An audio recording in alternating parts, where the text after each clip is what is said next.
Com uma carta de 15 centavos modificou completamente Pokémon TCG. E seja bem-vindo ao TCG Lendas. Você deve estar se perguntando como uma carta de 15 centavos pode mudar o jogo inteiro. Pois é, isso é o que eu vou explicar a você hoje. O ano era 2017 e o formato consistia de Primal Clash e Sun and Moon. A maioria dos decks funcionava de uma maneira muito rápida, tentando conseguir o máximo de itens possíveis já no primeiro turno.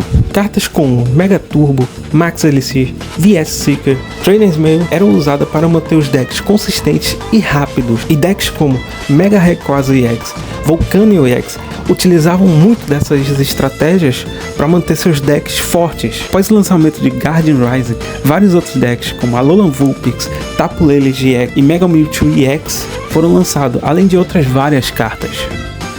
E no meio dessas cartas viria uma carta que mudaria o jogo para sempre. Estamos falando de Garbodor. Garbodor, com seu ataque Trash Launch, conseguia dar 20 pontos de dano para cada item na pilha de descarte do seu oponente. Então, se seu oponente tivesse 10 itens na pilha de descarte, ele conseguiria facilmente bater 200 pontos de dano, nocauteando assim facilmente vários Pokémons EX da época e até alguns Megas. E se caso seu oponente não descartasse muitos itens, ainda poderia ser usada a carta Field Blower, que permitia você escolher 2 cartas de item do seu oponente para mandar para a pilha de descarte dele, aumentando assim o poder de ataque do seu Pokémon. Porém, no início do jogo, Garbodor era muito fraco quando ainda não tinham sido usados muitos itens. Para ajudar ele, 2 cartas poderiam ser usadas: Espion GX ou Drampa GX. Utilizando o Eevee com a habilidade de Energy Evolution, você poderia colocar uma carta de energia psíquica nele e evoluir para Espion na mesma rodada. E ainda poderia atacar nessa mesma rodada, utilizando a habilidade Psybeam, que faria seu oponente ficar confuso, fazendo ele assim gastar mais cartas de itens para poder tirar o Pokémon daquela situação. Outra carta comumente utilizada com Garbodor era o Drampa GX. A sua habilidade Berserk dava 80 pontos de danos, e quando o Pokémon adversário já tinha um contador de dano,